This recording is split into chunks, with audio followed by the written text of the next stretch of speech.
कर रहे हैं। देखिए हमारे देश में इस समय सबसे ज़्यादा मौतें हार्ट की वजह से और दूसरे नंबर पे कैंसर की वजह से। हार्ट की मौतें कोरोना के बाद बढ़ी हैं, लेकिन कैंसर की मौतें पहले से एक स्पीड से बढ़ रही हैं। जैसे होता है ना कि इंसान जब जॉब करता है तो उसकी ग्रोथ होती है पहले 10% 15%, ठीक इसी प्रकार से भारत में कैंसर की ग्रोथ बहुत तेज़ी से हो रही है।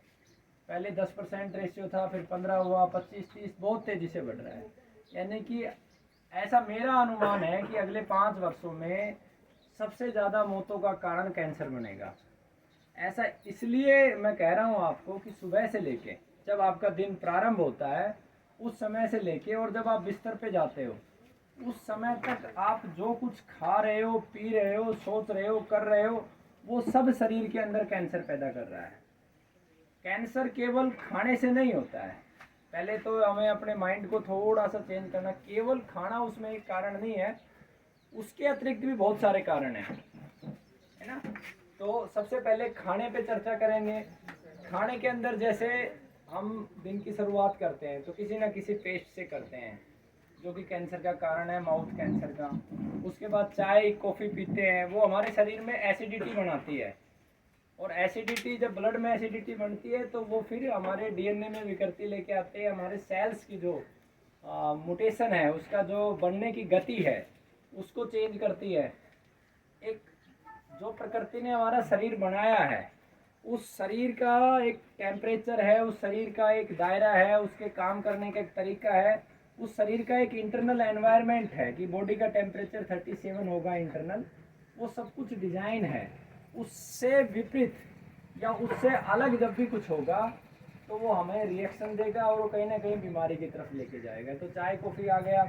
उसके बाद हम सुबह सुबह दूध का बहुत सारे लोग सेवन करते हैं। इस समय 90% से ज़्यादा दूध फेक है, नकली है ना। तो ओरिजिनल दूध है ही नहीं, क्योंकि कोई लोग पसंद ही नहीं कर रहे गाय घर पे रखे। जब आप गाय नहीं रखोगे तो दूध कहाँ, कोई फैक्ट्री में बनने वाला प्रोडक्ट तो है नहीं। उसके बाद आप सब्जी बनाते हो तो उनमें जितने मसाले आ रहे हैं वो मसाले मिलावटी हैं।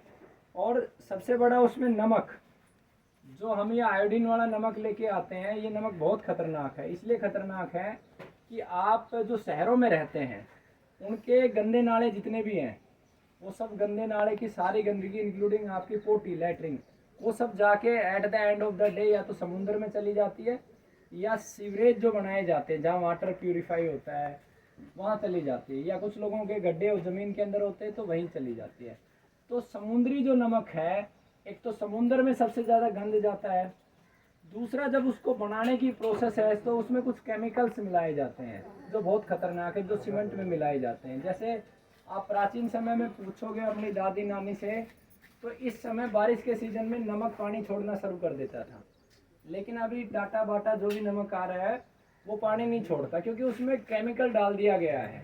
क्योंकि जो चीज़ पानी से बनी है वो तो जनरेट करेगी ना, तो वो एक केमिकल का कारण है आपकी बॉडी में। वो आपकी किडनी कुएं से नमक बन रहे हैं वो अच्छे हैं? कुएं के पानी से नहीं, जो नमक सबसे अच्छा है कि काला नमक आता है पहाड़ से पत्थर पर, है ना।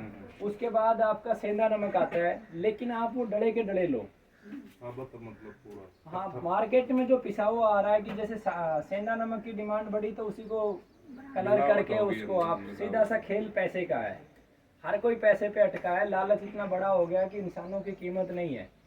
माँ बाप को अगर पेंशन या कुछ इनकम आ रही है तो लोग रखना पसंद करते हैं, गाय की तो बहुत दूर की बात है, अन्यथा माँ बाप को भी लोग रखना पसंद नहीं करते। ऐसी स्थिति हमारे देश में है अभी, लेकिन आगे और विकराल आएगी। क्यों आएगी? क्योंकि आपके फूड को चेंज कर दिया गया है। जैसे जो पहले देसी खाना होता था, देसी चना था, जौ था, बाजरी था, उसकी जगह पे हाइब्रिड कर दिया। हाइब्रिड के अंदर इमोशंस नहीं है। जहाँ इमोशंस नहीं होंगे तो मनुष्य सीधा सीधा प्रॉफिट की तरफ भागेगा, मनी की तरफ भागेगा। उसके बाद आप जितने भी कोल्ड ड्रिंक्स सॉफ्ट ड्रिंक्स आप पी रहे हो, आपके ये जो भी बाज़ार के प्रोडक्ट चिप्स बर्गर चाउमीन, इनमें जो चाइनीज़ मसाले डाले जाते हैं वो बहुत ख़तरनाक है। खास करके पेट का कैंसर वो सबसे ज़्यादा जनरेट करते हैं, आंतों का कैंसर वो जनरेट करते हैं। तो एक पैकेट का आटा आने लगा है, 6-6 महीने तक उस आटे की पैकिंग होती है आशीर्वाद नाम से, अलग अलग नामों से। दरअसल वो आशीर्वाद खाली नाम का है, लेकिन जो 6 महीने पहले आटा बनाया उसमें कीड़े नहीं पड़ रहे, आप देखो। जबकि आप घर में आटा रखोगे तो उसमें नेचुरली कीड़े पैदा हो जाएंगे, क्योंकि उसमें पहले से ही पॉइजन मिला दिया गया है कि उसमें कीड़े जनरेट ना हो। तो वो पैकेट का आटा अवॉइड करें। तो ऐसी इस बुक में लिखी हुई है करीब 32 चीज़ें, खाने पीने के आइटम, जिनको आपको बिल्कुल अपनी लाइफ से हटा देना है, और रोगी की लाइफ से तो 100% हटा देना। जैसे एल्यूमिनियम के बर्तन में जो आप खाना प्रोसेस करते हो, वो आपके खाने के अप्रोक्स 85% जो पोषक तत्व है, विटामिन प्रोटीन, उनको ख़त्म कर देता है। एल्यूमिनियम का जो मेटल है वो खाने के लिए नहीं बना है। उस हमारे खाने के लिए मिट्टी के बर्तन हैं, लोहे के, तांबे के, कांसे के, बहुत सारे मेटल्स हैं। तो उसको भी आपको चेंज करना है। खाने के बाद जो सबसे बड़ा फैक्टर है, जो मैंने महसूस किया है अपनी व्यक्तिगत लाइफ में भी, वो फैक्टर है एनर्जी का। अभी दो प्रकार की एनर्जी है, एक पॉजिटिव एनर्जी, एक नेगेटिव एनर्जी है। आज 90% व्यक्ति नेगेटिव एनर्जी में जी रहा है। हमें हमारे रोगी की एनर्जी को चेंज करके पॉजिटिव करना है। और पॉजिटिव एनर्जी को करने के लिए हमारे पास बहुत सारे वे आउट है, बट उन वे आउट्स को हम क्रॉस नहीं करना चाहते। तो सबसे पहला उसका पॉजिटिव एनर्जी के लिए जो बेस है, फंडामेंटल जो बेस है, वो है प्रेम। अब प्रेम को हमने सेंट्रलाइज कर दिया है सिर्फ लड़का लड़की तक। प्रेम एक तत्व है जो आपके अंदर इमोशंस क्रिएट करता है, किसी के प्रति भी। पेड़ों के प्रति आपको प्रेम हो सकता है, गली में कोई कुत्ते को आप रोटी खिलाते हो उससे प्रेम हो सकता है, गौमाता से आपको प्रेम हो सकता है, बकरी से प्रेम हो सकता है, माँ से, ताऊ से, चाचा से, मित्र से, सभी से प्रेम हो सकता है। तो प्रेम के स्थान पर ईर्ष्या अधिक उत्पन्न हो गई है। भाई भाई का द्वेष है। जहाँ पे दो भाई साथ रहते हैं तो फिर वो झगड़े, सास बहू के झगड़े, हर घर के अंदर कहीं ना कुछ ईर्ष्या का भाव चल रहा है। घर से बाहर निकलते हैं हम, जो लोग नौकरी करते हैं उन लोगों में कंपटीशन है, वहाँ पे ईर्ष्या उत्पन्न, जो बिजनेस में है उनमें इतनी ईर्ष्या है। तो ईर्ष्या तत्व आपको नेगेटिव एनर्जी की तरफ लेके जाता है, और जब नेगेटिव एनर्जी आएगी तो आपके डीएनए में विकृति आएगी, और डीएनए में विकृति आएगी तो अगेन आपका शरीर का निर्माण एक कोशिका से हुआ है, जिसे इंग्लिश में सेल बोल देते हैं। उसकी जो गति है, स्पीड है, वो चेंज हो जाएगी, वो ज़्यादा स्पीड से बढ़ेगा और आपको अगेन कैंसर की तरफ लेके जाएगा। तो ये सबसे बड़ा फैक्टर है। दूसरा, आप नेगेटिव एनर्जी का कारण ये भी है कि हम लोग मैक्सिमम टाइम प्राणहीन वस्तुओं को दे रहे हैं। इस पूरी प्रकृति के अंदर प्राणवान और प्राणविहीन दो हिस्सों में मैं बांटता हूँ। कि जैसे पेड़ है, जितनी भी वनस्पतियाँ हैं, पेड़ हैं, फलों के पेड़ हैं, जड़ी बूटियाँ हैं, ये सभी प्राणवान हैं। जितने भी जीव हैं सब कुछ आ गया उसमें। ज़मीन में चींटी घूमती है, आसमान में कबूतर, मोर, चिड़िया जो उड़ते हैं, घोड़े हैं, सभी प्रकार के जीव आ गए, और मनुष्य हैं, ये सब प्राणवान हैं। और इन प्राणवानों के पीछे, इनको क्रिएट करने के पीछे 5 तत्व हैं: जल, जमीन, आकाश, अग्नि, वायु। तो हमारे 5 तत्वों में भी विकृति है, और 5 तत्व, क्योंकि वही तत्व हम हमारी बॉडी के अंदर ले रहे हैं, तो उसकी वजह से हमारे अंदर भी विकृति है। और सबसे बड़ा नेगेटिव एनर्जी का कारण, हम मैक्सिमम टाइम प्राणवान की जगह प्राणहीन के साथ, मतलब 1 to 1 जो बातें होती थी, ग्रुप डिस्कशन होते थे घरों में, वो सब बंद हो चुके हैं। अब सभी लोग अपने अपने रूम के अंदर मोबाइल के ऊपर हैं, और मोबाइल एक नेगेटिव एनर्जी है। माता पिता से हम बात करें, अपने बच्चों के साथ समय व्यतीत करें, तो हमें पॉजिटिव एनर्जी मिलेगी। 10 मिनट अगर हम दादा दादी के पैर दबाएं, माता पिता के पैर दबाएं, और जो भी हमारी संस्कृति में परंपराएं थी, भले वो पैर छूने की थी, नमस्ते करने की थी, वो सब एनर्जी से जुड़ी हुई थी। 100% वो एनर्जी से कनेक्ट थी। रात को माता पिता के पैर दबाना, ऐसा नहीं था कि माता पिता के जो पैर थे वो दुखने लगते थे, वो हमारी एक रूटीन लाइफ का हिस्सा था, ताकि हमें पॉजिटिव एनर्जी मिल सके। सुबह पैर छूना हो, वो भी हमें पॉजिटिव एनर्जी के लिए है।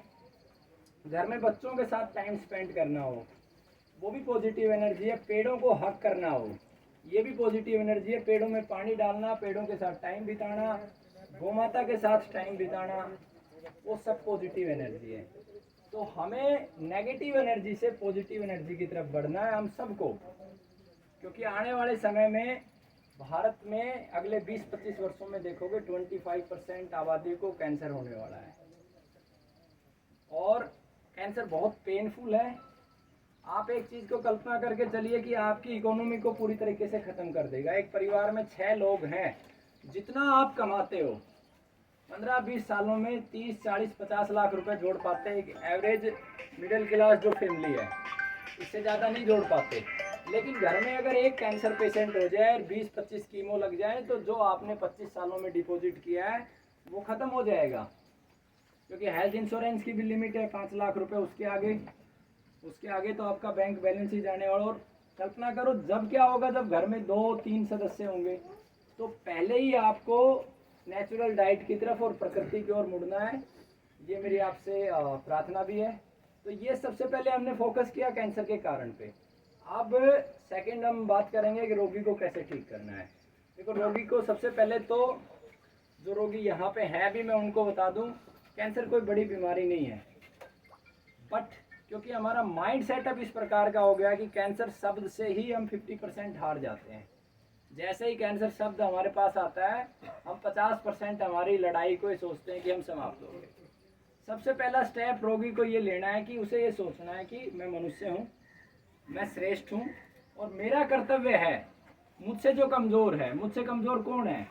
मनुष्य से कमज़ोर ऑफकोर्स जीव जंतु हैं, जितने भी हैं वनस्पतियाँ हैं। मेरा जीवन इनके लिए बना है। मैं बचा हुआ जीवन जितना भी है ईश्वर ने जो दिया है, मैं ठीक होने के बाद और इसी प्रक्रिया के दौरान इनको मैं बचाने में समय लगाऊंगा। तो ज़्यादा से ज़्यादा रोगी को समय बिताना है गौ माता के साथ, क्योंकि जीवों में भी सेग्रीगेशन है। सबसे ज़्यादा पॉजिटिव एनर्जी गौ माता के पास है, बट वो जर्सी अप्राकृतिक जीव है, उसके पास नहीं है। जो नेचुरल प्रकृति के माध्यम से जो गौ माता तैयार हुई है उसके पास देसी गाय। सेकंड जो सबसे बड़ी एनर्जी का सोर्स है वो बर्ड और पीपल। मैक्सिमम टाइम वहाँ पे बिताए, क्योंकि ऑक्सीजन वहाँ पे ज़्यादा है। अब बॉडी के अंदर जैसे ही ऑक्सीजन लेवल बढ़ेगा, ट्यूमर अपने आप डिजोल्व होता जाएगा, ख़त्म होता जाएगा। कैंसर का एक कारण ये भी है कि ऑक्सीजन की कमी हो रही है वातावरण में। और जो हमारे सेल्स हैं, हमारी कोशिकाएँ हैं, उनकी मेमोरी में ये है कि हमें इतनी % ऑक्सीजन चाहिए। तो बर्ड पीपल के साथ समय बिताए। शारीरिक सामर्थ्य है तो जीवों को खिलाए पिलाए, पेड़ों को पानी पिलाए, वर्किंग करे, शरीर से पसीना निकालना अच्छा, बट आपकी बॉडी की जो कैपेसिटी है उसके अकॉर्डिंग, ओवर नहीं करना है। इसके अतिरिक्त रूटीन में उसे योगा करना है, स्वच्छ जल पीना है, पानी को उबाल के ठंडा करके पिए तो दी बेस्ट है। इसी बुक के अंदर लिखा हुआ है कि पानी को कैसे ताकतवर बनाना है। सोना डाल के आप उसे ताकतवर बना सकते हो। सहजन जिसे मोरिंगा बोलते हैं, उसके बीज आप डाल के उसे स्ट्रॉन्ग बना सकते हो। जामुन की लकड़ी डाल के बना सकते हो। वो सारे टूल्स इस बुक में लिखे हुए हैं, मैं आपका ज़्यादा समय नहीं लूँगा। उनको आप रीड करेंगे, सबको PDF मिल जाएगी। आप ग्रुप में जो शामिल लिए हुए हैं वो आपको कर देंगे, और बाद में भी गुरुकुल के नंबर पे अगर किसी को ना मिले तो वो व्हाट्सअप करेगा तो आपको मिल जाएगी। ठीक है, ये सारी चीज़ें करनी है और रोगी को पॉजिटिव एनर्जी देनी है। एक तो ये सबसे बड़ी नेगेटिव फैक्टर ये होता है, कैंसर होते ही सभी रिलेटिव्स को हम फ़ोन कर देते हैं। वो लोग आते हैं, हाँ कैंसर हो गया। अब वो रोगी दिमाग में इतना नेगेटिव हो जाता है, किसी को बताने की जरूरत नहीं है। बुखार खांसी जुकाम की तरह 6-7 महीने में ठीक हो जाएगा। वैसे सोच के आते हैं जी अब चला जाना है, इसको मिलाओ। हाँ, मिलाओ आप। तो आपको नेगेटिव एनर्जी नहीं देना। जीवन किसी के हाथ में नहीं है, हमारे हाथ में केवल एफर्ट्स हैं। बट अगेन मैं आपको ये कह रहा हूँ कि बहुत इजीली ठीक हो जाते हैं रोगी जो पॉजिटिव एनर्जी और अच्छे से अपने रोगी के साथ बिहेव करते हैं, टाइम पे दवा देते हैं। कोई भी दिक्कत आए तो गुरुकुल के 2 नंबर हैं। आप में से जो भी गरीब हो, जिसकी फाइनेंशियल कंडीशन ठीक नहीं है, तो जो कैंसर के कारण मैंने गिनाए, वो एक संकल्प लेगा कि ये सब मैं प्रयोग नहीं करूँगा। चाय, बीड़ी, गुटखा, तंबाकू, शराब ना मैं करूँगा, ना अपने परिवार में करने दूंगा। वो निःशुल्क दवा ले सकता है। ठीक है, और दवा बनाने की विधि भी इस बुक में लिखी हुई है, तो आप खुद भी बना सकते हो।